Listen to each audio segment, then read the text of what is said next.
ফয়সাল ভাই আপনি কোথায় পাইছি?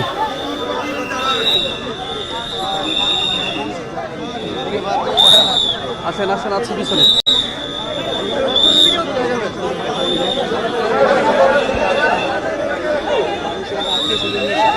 ভাই ধাক্কাইয়েন না, ভাই ধাক্কাইয়েন না, ভাই আসতে রোলিং আছে, সবাই রোলিং আছে ভাই, জোরে ধাক্কাইয়েন না ভাই, অনুরোধ ভাই, সবাই লাইভে ধাক্কাইয়েন না ভাই, পিছন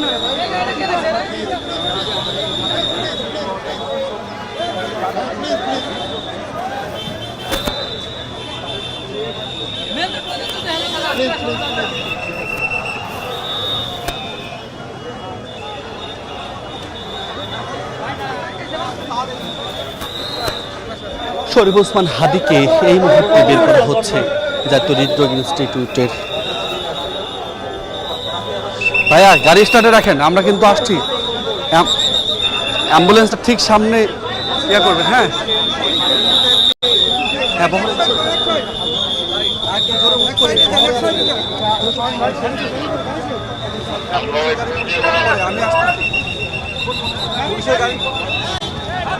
এই মুহূর্তে দেখছেন যে শরীফ ওসমান হাদির যে অ্যাম্বুলেন্সটি অর্থাৎ লাশবাহী গাড়িটি সেটি কিন্তু বের হয়েছে ইনস্টিটিউট থেকে, এবং আমরা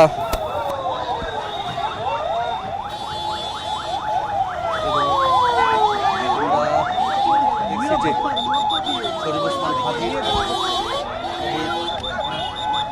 যে গাড়িটি এগিয়ে যাচ্ছে,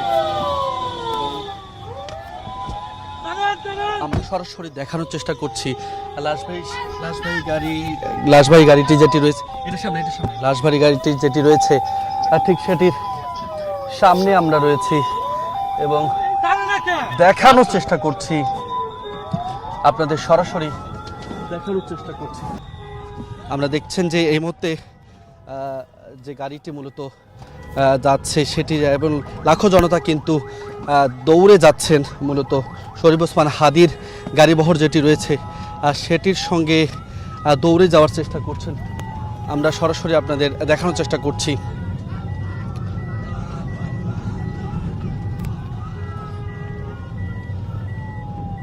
এবং নিরাপত্তা প্রোটোকল দিয়েই কিন্তু শরীফ ওসমান হাদিকে নিয়ে যাওয়া হচ্ছে তার শেষ যাত্রার অন্তে। আমরা দেখানোর চেষ্টা করছি আপনাদের। আমরা এই মুহূর্তে যদি দেখানো যে আমরা ঠিক পাশেই রয়েছি, শরীফ ওসমান হাদিকে বহন করা যে গাড়িটি আছে ঠিক সেটির পাশেই রয়েছি।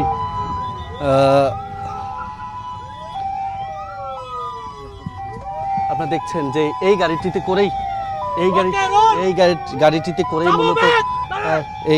করেই মূলত নিয়ে যাওয়া হচ্ছে যে লাশবাহী ফ্রিজিং গাড়িটি রয়েছে, সেই গাড়িটিতে করেই শরীফ ওসমান হাদিকে তার শেষ যাত্রার অর্থাৎ মহাকাশ অন্তে তার যে যাত্রা, সেই যাত্রার দিকে তাকে নিয়ে যাওয়া হচ্ছে। আমরা সরাসরি দেখানোর চেষ্টা করছি আপনারা দেখছেন। জানিয়ে রাখতে চাই যে 12 ডিসেম্বর শহীদ শরীফ ওসমান হাদিকে গুলি করে দুর্বৃত্তরা, এবং সেই গুলি শরীফ ওসমান হাদির মাথার এপাশ হয়ে ওপাশে বেরিয়ে যায়। সেই বীর, যে বীর কিনা ইনসাফের কথা বলেছেন, যে বীর সাধারণ মানুষের কথা বলেছেন, যে বীর দেশের মানুষের সার্বভৌমত্বের কথা বলেছেন, দেশের সার্বভৌমত্বের কথা বলেছেন। আগ্রাসনের বিরুদ্ধে এই ওসমান হাদির কণ্ঠ ছিল অপ্রতিরোধ্য, অন্যায়ের বিরুদ্ধে ছিল অবিচল। তিনি আগ্রাসী তার যে কণ্ঠস্বর ছিল, সেই কণ্ঠস্বর যাতে রোধ করে দেওয়া যায়, সেই ষড়যন্ত্রের অংশ হিসেবে কিন্তু ওসমান হাদিকে গুলি করা হয়, এবং সেই গুলির পর তাকে জরুরি ভিত্তিতে সেদিন ঢাকা মেডিকেল কলেজ হাসপাতালে নেওয়া হয়েছিল এবং তারপর তাকে উন্নত চিকিৎসার জন্য সিঙ্গাপুরে নেওয়া হয়। সিঙ্গাপুরে নেওয়ার পরপরই সেখানে তিনি চিকিৎসাধীন থাকেন এবং সেখানেই তিনি শেষ নিঃশ্বাস ত্যাগ করেন। অর্থাৎ দুর্বৃত্তরা যে ষড়যন্ত্র করেছিল সেই ষড়যন্ত্রে কিন্তু কিছুটা হলেও সফল হতে পেরেছিল। এবং আমরা দেখছি যে কড়া নিরাপত্তার মধ্য দিয়ে এই মুহূর্তে শরীফ ওসমান হাদির মরদেহটি নিয়ে যাওয়া হচ্ছে এবং আমরা দেখছি যে শরীফ ওসমান হাদির বড় ভাই আবু বকর তিনি এই গাড়িটিতে রয়েছেন, যে গাড়িটিতে রয়েছেন এবং সেই গাড়িটিতে করে কিন্তু আমরা দেখছি যে আরও একজন ইনকিলাব মঞ্চের সদস্য তিনিও রয়েছেন এবং পুলিশ এবং সেনাবাহিনীর কড়া নিরাপত্তার মধ্য দিয়ে এবং এসএসএফের নিরাপত্তার মধ্য দিয়েই কিন্তু এই শরীফ ওসমান হাদিকে বহন করা লাশবাহী যে গাড়িটি রয়েছে সেটি যাচ্ছে এবং তাকে নিয়ে যাওয়া হচ্ছে। অর্থাৎ তার শেষ যাত্রা, এই যাত্রার পর আর কেউ কোনো দিন ওসমান হাদিকে সশরীরে দেখতে পারবেন না। যে হাদি এই দেশের মানুষের জন্য ঠিক জুলাই আন্দোলন থেকে এখন পর্যন্ত লড়াই করে গেছেন, যে হাদি এই দেশের সার্বভৌমত্ব রক্ষায় নিজেকে বিলিয়ে দিয়েছেন, মৃত্যুর সংখ্যা থাকা সত্ত্বেও যিনি রাজপথে নেমে এসেছেন, সেই হাদিকে বিদায় জানানো হবে আর কিছুক্ষণ পরে আনুষ্ঠানিকভাবে জানাজা নামাজের মধ্য দিয়ে। এবং সেই সঙ্গে জানিয়ে রাখতে চাই যে জানাজা নামাজের যে প্রস্তুতি, সেই প্রস্তুতি কিন্তু আগে থেকে নেওয়া হয়েছিল। একটু যদি পেছনে ফিরে যেতে চাই, যেদিন মূলত শরীফ ওসমান হাদিকে গুলি করা হয়েছিল সেই তার কিছুদিন আগে অর্থাৎ 1 মাস আগে কিন্তু শরীফ ওসমান হাদি নিজেই জানিয়েছিল তাকে হুমকি দেওয়া হয়েছে বিভিন্ন নম্বর থেকে, তাকে যে কোনো সময় মেরে ফেলা হতে পারে। তবে তিনি সেই হুমকিকে উপেক্ষা করে তিনি কিন্তু নানাভাবে সেই জবাবটি দিয়েছেন। তিনি বলেছেন ন্যায়ের পক্ষে থাকতে যদি তাকে বিদায় নিতে হয়, যদি তাকে মরতে হয়, তিনি সেটি নিতে প্রস্তুত এবং অকুতোভয় সৈনিকের মতোই তিনি তার যে লড়াই, সে লড়াইটি চালিয়ে গেছেন। আমরা ঠিক সামনে থেকে আপনাদের দেখানোর চেষ্টা করছি শরীফ ওসমান বিন হাদির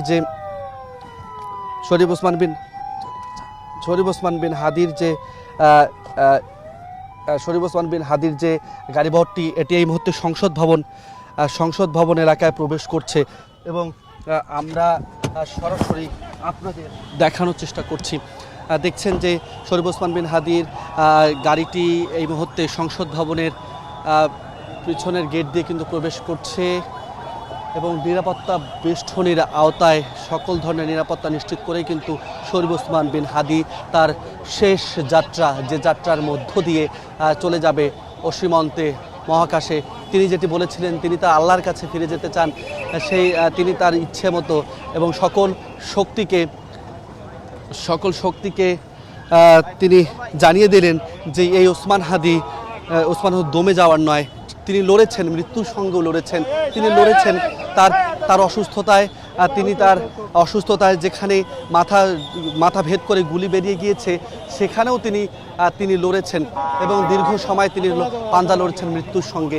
সেই লড়াকু সৈনিককে লড়াইয়ের যে মনোভাব তিনি মৃত্যুর আগ পর্যন্ত জানিয়ে দিয়ে গেলেন যে অন্যায়ের বিরুদ্ধে তিনি অকুতভয় আছেন এবং সারা জীবন এবং যতদিন পৃথিবী বেঁচে থাকবে, যতদিন পৃথিবী থাকবে ততদিন হাজারো ছাত্র জনতার অকুতভয়ের সেই আদর্শ হিসেবে শরীফ ওসমান হাদি রয়ে যাবে সকলের মনে। যে মনোভাব নিয়ে রাজপথে নেমে এসেছে হাজারো মানুষ, সেই মনোভাব নিয়েই মূলত তাকে আদর্শ নিয়ে এই ওসমান হাদির মতোই হাজারো তরুণ তৈরি হবে ওসমান হাদির আদর্শকে ঘিরে। আমরা দেখছি যে কঠোর নিরাপত্তা বলয় যেটি ছিল, সেই নিরাপত্তা বলয়ের মধ্য দিয়ে এখানে র্যাব, পুলিশ, সেনাবাহিনী, বিজিবির সদস্য যারা রয়েছেন প্রত্যেকেই কিন্তু আমরা দেখছি যে সবশেষ প্রোটোকলের গাড়ি যেটি সেটিও পার হয়ে গেল, অর্থাৎ সংসদ ভবনে জানাজার স্থানটিতে প্রবেশ করলো শরীফ ওসমান বিন হাদিকে বহন করা লাশবাহী গাড়িটি এবং সেই গাড়িটি প্রবেশ করেছে সংসদের দক্ষিণ প্লাজার দিকে। দক্ষিণ প্লাজার যে প্রবেশ পথ রয়েছে সেই প্রবেশ পথ দিয়ে সবশেষ গাড়িটি এই মুহূর্তে প্রবেশ করলো এবং দেখছেন যে বিশাল গাড়ির বহর, যে বহরে করে গতকাল নিয়ে আসা হয়েছিল শাহজালাল আন্তর্জাতিক বিমানবন্দর থেকে, ঠিক সেই রকম একটি বহরেই কিন্তু আজ তার যে জানাজার পূর্ব প্রস্তুতি অনুযায়ী যে স্থানটি নির্ধারণ করা হয়েছিল ঠিক সেখানে নিয়ে যাওয়া হলো। অর্থাৎ একজন বীর, যে বীর কিনা লড়েছে তার মৃত্যুর আগ পর্যন্ত, যে বীর কিনা পাঞ্জা লড়ছে মৃত্যুর সঙ্গে, জানিয়ে দিয়েছে তিনি অকুতভয়, তিনি লড়তে জানেন আধিপত্যবাদের বিরুদ্ধে। তার যে লড়াই, সে লড়াইয়ে জানান যেন শেষ মুহূর্ত পর্যন্ত শরীফ ওসমান বিন হাদি দিয়ে গেলেন। এবং সেই অনুপ্রেরণা নিয়েই হাজারো তরুণ এখনও রাজপথে। তিনি তার ইচ্ছে জানিয়েছিলেন তাকে যদি মেরে ফেলা হয়, নতুন এই বাংলাদেশে যেন তার মৃত্যুর বিচারটি অন্তত হয়। সেই বিচার নিশ্চিতের দাবিতে কিন্তু এই ওসমান হাদির আদর্শকে ধারণ করে, তার ইনসাফের বার্তার সাথে নিয়ে, তার আদর্শকে লালন করে কিন্তু রাজপথে নেমে এসেছে। যতক্ষণ পর্যন্ত না এই শরীফ ওসমান বিন হাদির অর্থাৎ শহীদ শরীফ ওসমান বিন হাদির মৃত্যুর বিচার না হয়, তাকে যারা হত্যা করছে তাদেরকে দেশে ফিরিয়ে এনে যতদিন পর্যন্ত না বিচার নিশ্চিত করা না যায়, ততদিন পর্যন্ত তারা রাজপথে থাকার হুঁশিয়ারি দিয়েছে। সেই সঙ্গে আমরা দেখেছি যে হাদি যেহেতু মানুষের কথা বলতো, এই হাদি যেহেতু ইনসাফের কথা বলতো, এই হাদি যেহেতু মানুষের জীবিকার কথা বলতো, সেই জায়গা থেকে সকল দলমত নির্বিশেষে ওসমান হাদি কিন্তু সকলের ঊর্ধ্বে, সকল রাজনীতির ঊর্ধ্বে, সকল মানবতার ঊর্ধ্বে। এই ওসমান হাদি তার জীবদ্দশায় সবসময় তিনি নিজে না খেয়ে তার সহকর্মীদের খাইয়েছেন, সহপাঠীদের খাইয়েছেন, সহযোদ্ধাদের খাইয়েছেন। তিনি নিজে না ঘুমিয়ে নিজের মাথার বালিশ তার সহযোদ্ধাদের মাথায় দিয়েছেন। এভাবেই কিন্তু ওসমান হাদি গড়ে উঠেছেন, এভাবেই ওসমান হাদি মানুষের হাদি হয়ে উঠেছেন, এভাবে ওসমান হাদি হয়ে উঠেছেন বাংলাদেশের হাদি, যেখানে সকল বাংলাদেশের হৃদয়ে আজ কাছে, হৃদয়ের আর্তনাদ যেন ছেয়ে যাচ্ছে। আমরা দেখছি যে মার্কাজুল ইসলামী সদস্য যারা রয়েছেন তারাও এই মুহূর্তে আরেকটি লাশবাহী অ্যাম্বুলেন্সে করে কিন্তু নিয়ে যাচ্ছেন। আরেকটি অ্যাম্বুলেন্স কিন্তু এখানে আল মার্কাজুল ইসলামের অ্যাম্বুলেন্স সেটি প্রবেশ করছে। অর্থাৎ এই ওসমান হাদিকে ঘিরে মানুষের যে ভালোবাসা, উচ্ছ্বাস, উৎকণ্ঠা, মানুষের যে আবেগ, কষ্ট, অনুভূতি, সকল কিছুই যেন আজ ম্লান হয়ে গেল। এই ওসমান হাদির যে আদর্শ ছিল, সেই আদর্শকে তারা লালন করতে চায়। তবে ওসমান হাদি কি আর লালন হবে সবার হৃদয়ে? এক ওসমান হাদি যিনি সাম্যের কথা বলেছেন, সার্বভৌমত্বের কথা বলেছেন, এবং যিনি দেশের মানুষের ভবিষ্যৎ নিয়ে কথা বলেছেন, নতুন বাংলাদেশ বিনির্মাণ করতে চেয়েছেন, জীবন উপেক্ষা করেও শেষ সময় পর্যন্ত যিনি কথা বলেছেন আধিপত্যবাদের বিরুদ্ধে, যিনি কথা বলেছেন দেশের মানচিত্র রক্ষায়, যিনি এদেশের সার্বভৌমত্ব রক্ষায় যারা মানচিত্রকে গিলে খেতে চায় তাদের যে ভয়ের কারণ ছিল, ভীতির কারণ ছিল, সেই কারণটি থেকেই কিন্তু তাকে দমিয়ে দেওয়া হলো। এবং এই ওসমান হাদির কণ্ঠরোধ করে জানিয়ে দিল যে আগ্রাসনী শক্তি এখনও সক্রিয়, আগ্রাসনী শক্তি এখনও কিন্তু বাংলাদেশকে গ্রাস করার জন্য প্রস্তুত আছে। তারই বার্তা কিন্তু এই ওসমান হাদিকে কেড়ে নিয়ে সে বার্তাটি দিল। আপনারা দেখছেন যে এখনও হাজারো জনতা রাজপথে আছে। তারা ওসমান হাদির মৃত্যুর বিচারের দাবিতে কিন্তু তারা দেখছেন যে স্লোগান নিয়ে, মিছিল নিয়ে তারা জানাজা অংশ নিতে যাচ্ছে। শুধুমাত্র এই মিছিলটি নয়, দেখছেন যে পুরো সড়ক জুড়ে লাখো মানুষ ওসমান হাদির যে জানাজা রয়েছে সেই জানাজা অংশ নিতে বেরিয়েছে। অর্থাৎ একজন মানুষ কতটা সহজ সরল, কতটা ইনসাফের পথে হাঁটলে, কতটা দেশপ্রেমিক হলে এমন ভালোবাসা কুড়ানো যায়, মৃত্যুর পরও যেন মানুষ তাকে ছাড়তে চায় না। আমরা আপনাদের দেখানোর চেষ্টা করছিলাম। আপনারা দেখছেন যে এখন পর্যন্ত কিন্তু রাজপথ জুড়ে মানুষের যে ঢল, সেই ঢল এগিয়ে যাচ্ছে। তবে অন্যদিকে এখানে বিদায় জানাতে চায়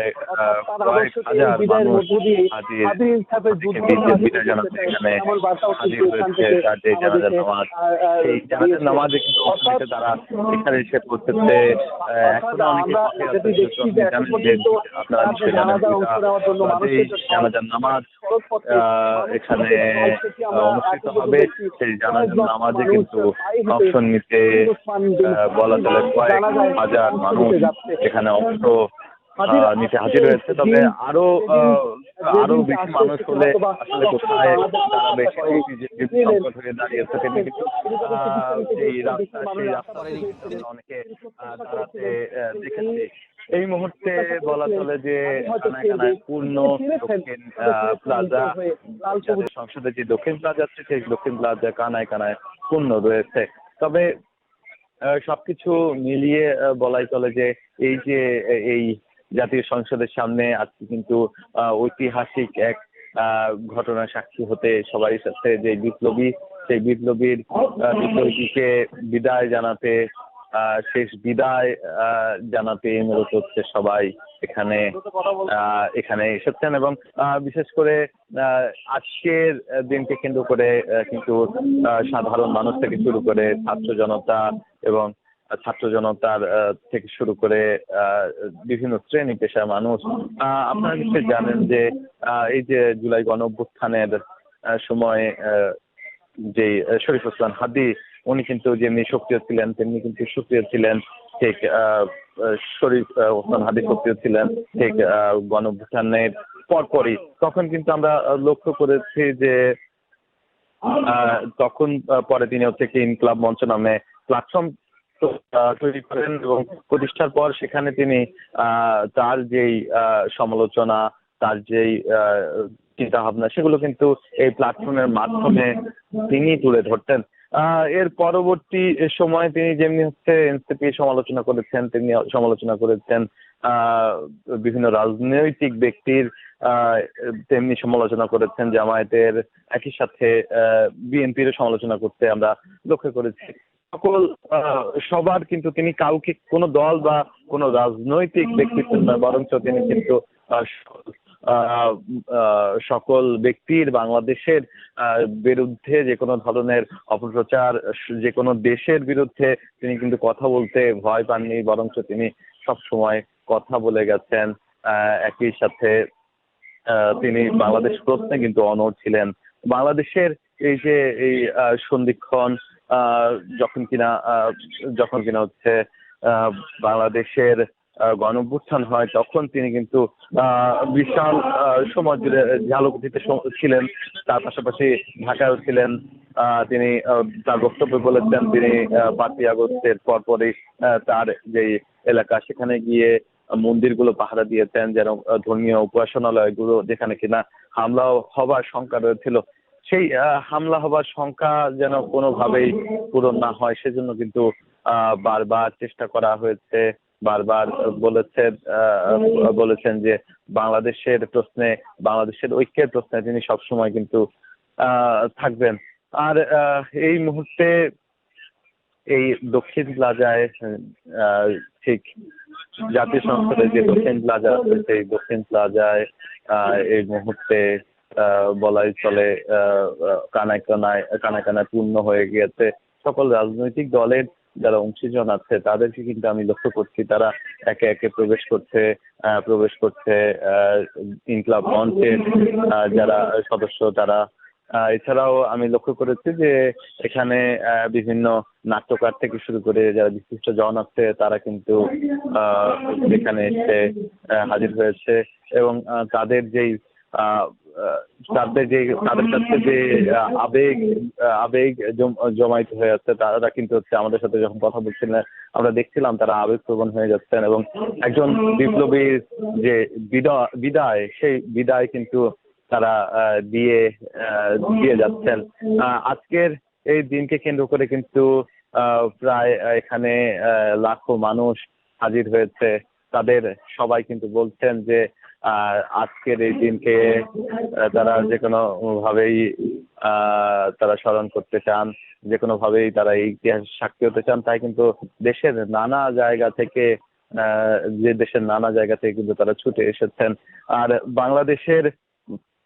বাংলাদেশের এই সময়ে এসে বাংলাদেশের একজন বিপ্লবী যিনি কিনা জুলাই গণঅভ্যুত্থানে অংশ নিয়েছিলেন, যারা গণঅভ্যুত্থানের একজন পক্ষের শক্তি, তাকে এভাবে গুলির ঘটনায়, সন্ত্রাসী হামলার ঘটনার শিকার হতে হবে সেটি কিন্তু কোনোভাবেই নয়। এমনটাই কিন্তু এখানে থাকা সকল মানুষ বলছেন। তারা কিছুক্ষণ আগেও স্লোগান দিচ্ছিলেন, তুমি কে আমি কে, হাদি হাদি।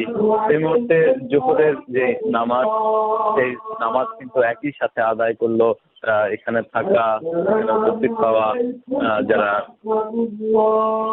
সাধারণ জনতা আছে তারা। এদের বেশিরভাগই কিন্তু বর্তমানে আমরা যাদেরকে সকাল সকাল আসতে দেখেছি তাদের বেশিরভাগই কিন্তু আমরা লক্ষ্য করেছি তারা ঢাকার বাইরে থেকে এসেছে, এবং যারা ঢাকার আশেপাশে থাকেন তারা কিন্তু এই যে দুইটার আশেপাশে মানে দুইটার ঠিক আগে আগেই চলে আসবেন এমন কথাও কিন্তু আমরা জানতে পেরেছি। এখনো কিন্তু সবগুলো গেট দিয়ে মানুষ প্রবেশ করছে। এই পুরো মানিক মিয়া এভিনিউ কিন্তু এই মুহূর্তে কানায় কানায় পূর্ণ হয়ে আছে। রাস্তায়ও সম্ভবত যেই জানাজার নামাজ কাতার মিলিয়ে মিলিয়ে কিন্তু সেখানেও দাঁড়ানো হবে, এটাই কিন্তু আমরা লক্ষ্য করেছি। তবে আমাদের এই যে আজকের এই দিনে হাদিকে কিন্তু আনা যে গফিয়া মানে যে হৃদরোগ ইনস্টিটিউট, সেই হৃদরোগ ইনস্টিটিউট থেকে এই জাতীয় সংসদ ভবন, সেই সংসদ ভবনের দক্ষিণ প্লাজায় নিয়ে আসার যে কার্যক্রম সেটি কিন্তু এখন চলমান রয়েছে। কয়েক মিনিটের মধ্যেই আমরা কয়েক মিনিটের মধ্যে হয়তোবা এখানে এসে পৌঁছবে। সকল প্রোটোকল কিন্তু ইতিমধ্যে নেওয়া হয়েছে। আমরা দেখছি এখানে যেমনি র্যাব সদস্যরা আছে, বিজিবি সদস্যরা আছে, তেমনি সেনাবাহিনীর সদস্যদেরকেও আমরা লক্ষ্য করছি। এখানে এসএসএফ সদস্যরা যেই সামনের অংশ আছে যেখানে কিনা প্রধান উপদেষ্টা সহ রাজনৈতিক ব্যক্তিবর্গ উপস্থিত হবেন, তার পাশাপাশি উপস্থিত হবেন যাদেরকে না হচ্ছে রাষ্ট্রের গুরুত্বপূর্ণ ব্যক্তি যারা আছেন, যাদেরকে আমন্ত্রণ জানানো হয়েছে, তাদের পক্ষে কিন্তু এখানে উপস্থিত হবার কথা রয়েছে। সেই জায়গা থেকে এখানে আমরা লক্ষ্য করছি এই মুহূর্তে কিন্তু এসএসএফের একটি বিশেষায়িত দল যারা কিনা হচ্ছে প্রধান উপদেষ্টার গাইড হিসেবে পরিচিত, সেই প্রধান উপদেষ্টার গাইড এই মুহূর্তে কিন্তু প্রবেশ করছে মাঠের যে অংশটা হচ্ছে কাউকে প্রবেশ করতে দেওয়া হয় না, সেখানে কিন্তু এই মুহূর্তে প্রবেশ করতে সেনাবাহিনীর একটি বিশেষায়িত দল। এছাড়াও এসএসএফ সদস্যরা এখানে আমরা থাকতে দেখেছি, পাশাপাশি সেনাবাহিনীর সদস্য, বিজিবি সদস্য, পুলিশ সদস্য, আনসার বাহিনী থেকে শুরু করে সকল ধরনের আইন শৃঙ্খলা বাহিনীর সদস্যরা কিন্তু এখানে আছে। এবং আমরা কিছুক্ষণ আগে ডিজি সাথে কথা বলেছি, তিনি বলছিলেন যে আমাদের আজকের এই জানাজাকে কেন্দ্র করে কোনো ধরনের শঙ্কা নেই, তবে যে কোনো ধরনের অপ্রীতিকর পরিস্থিতি মোকাবেলা করতে কিন্তু প্রস্তুত রয়েছে আইন শৃঙ্খলা বাহিনী। তাদের পক্ষ থেকে জানানো হয়েছে যেই যানবাহন আছে সেই যানবাহনগুলো যেন কোনোভাবেই এই মানিক মিয়া এভিনিউতে প্রবেশ না করে, বরঞ্চ ব্যারিকেড দিয়ে দেওয়া হয়েছে। বলা হয়েছে যে যেই পাশের রোডগুলো আছে যেগুলো কিনা হচ্ছে বিকল্প রাস্তা, সেগুলো কিন্তু ব্যবহার করতে বলা হয়েছে। আর যারা দূর দূরান্ত থেকে এসেছেন তারা কিন্তু ব্যক্তিগত গাড়ি কিংবা হচ্ছে যানবাহন যেগুলো আছে বাস কিংবা অন্যান্য যানবাহনের মাধ্যমে যারা এসেছেন তারা কিন্তু খেজুর বাগান অথবা আসাদ গেট এই রাস্তায় কিন্তু নেমে যেতে হয়েছে, এবং বাকি পথ হেঁটে এসে তারা কিন্তু এই দক্ষিণ প্লাজা পর্যন্ত আসতে হয়েছে। বিশেষ করে যারা পাল্লা গাড়িতে চড়ে এসেছেন তাদের বেশিরভাগকেই কিন্তু হচ্ছে সায়দাবাদ থেকে তারপর এখান দিয়ে আসতে হয়েছে। আমরা সকাল থেকেই লক্ষ্য করছিলাম অনেকেই দূর দূরান্ত থেকে এসেছে। বিশেষ করে সকাল 10টায় যখন আমি উপস্থিত হই তখন কিন্তু আমি লক্ষ্য করেছি যে দূর দূরান্ত থেকে অনেক মানুষ এখানে এসে উপস্থিত হয়েছে, এবং দূর দূরান্ত থেকে যারা এসেছেন প্রত্যেকেই বলছেন যে তাদের যেই আজকের যেই ইতিহাসের সাক্ষী হতে তারা এসেছেন। একজন বিপ্লবী যিনি কিনা বাংলাদেশের জন্য অকাতরে প্রাণ দিয়েছেন, তিনি সবসময় প্রাণ দিতে চেয়েছিলেন, তিনি শহীদ হতে চেয়েছিলেন। সেই শহীদ হবার যেই স্বপ্ন সেটি বোধহয় পূরণ হলো তার। এই যে আজকে শেষ বিদায়ের দিনকে কেন্দ্র করে সকল শ্রেণী পেশার মানুষ এখানে যেমনি এসেছেন তেমনি কিন্তু এখানে আমি লক্ষ্য করছি রাজনৈতিক যে ব্যক্তিবর্গ আছেন তারা উপস্থিত হয়েছেন। এখানে উপস্থিত হয়েছেন বিভিন্ন শ্রেণী পেশার মানুষ, উপদেষ্টা পরিষদের মণ্ডলী এখনো এসে পৌঁছায়নি, তবে কিছুক্ষণের মধ্যেই আমরা আশা করছি উপদেষ্টা পরিষদের মণ্ডলীর সদস্য যারা আছে তারা এসে পৌঁছবে, এবং যারা কিনা হচ্ছে রাজনৈতিক দলের নেতৃবৃন্দ কিংবা রাজনৈতিক দলের হয়ে আমন্ত্রণ করতে পেরেছে তারা কিন্তু ইতিমধ্যে আমরা প্রবেশ করতে লক্ষ্য করছি। এই মুহূর্তে আমি দেখছি যে বিদেশি যে কূটনৈতিকরা আছে বিভিন্ন বাংলাদেশের বিভিন্ন মিশনে কাজ করছেন যারা, তাদেরকেও কিন্তু আমরা এই মুহূর্তে লক্ষ্য করছি এখানে এসে উপস্থিত হচ্ছেন। তারা বিদেশের যে মিশনগুলো আছে বাংলাদেশে সেগুলো কিন্তু সেগুলোতে থাকা কূটনীতিকরা এখানে এসে উপস্থিত হয়েছেন এই মুহূর্তে।